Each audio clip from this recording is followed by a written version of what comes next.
my name is Lexi, and my speech is over communication as an interaction. I'll be explaining a graph, going over keywords, and explaining how I have related to this topic by using verbal and nonverbal communication. From the online source Managing Research Library, communicative interaction describes the process that exists among members of an organization. The first thing I'm going to be talking about is the interaction model, which I got off of SG Market Online. To explain it, this is an example. So, I drew a picture, and this is the sender and this is the receiver. And throughout them, there's a channel going back and forth, and so I will go and explain that now. So, there are two people in the conversation. One is the sender and one is the receiver. The sender is encoding and the receiver is decoding. So, as messages go back and forth. According to the online textbook MHE Reader by Corey Floyd, encoding is to put your idea in the language or gesture.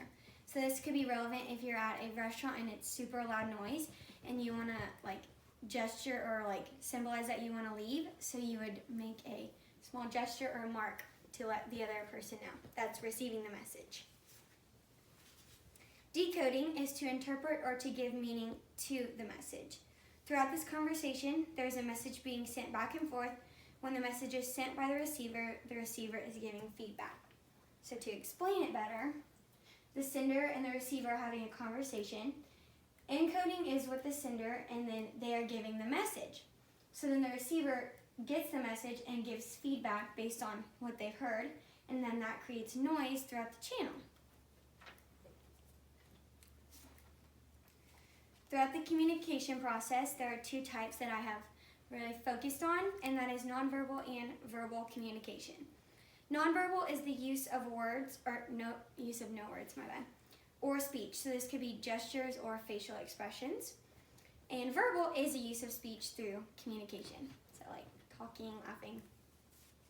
So a story that is a personal experience for me that I'll be sharing is an example of both verbal and nonverbal.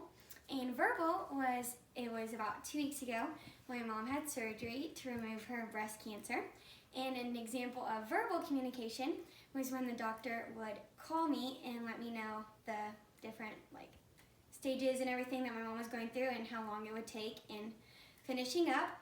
And then also the doctor would come in and out and tell us that things were going great, which he did. And so that was a verbal example. And a nonverbal example is when my mom was back in her room, but she couldn't talk because there was a tube down her throat. So she gestured at me when she held my hand and squeezed it. And then another example is when she had a tear rolling down her face, so that I knew that, she knew that it was me. So that is a nonverbal example.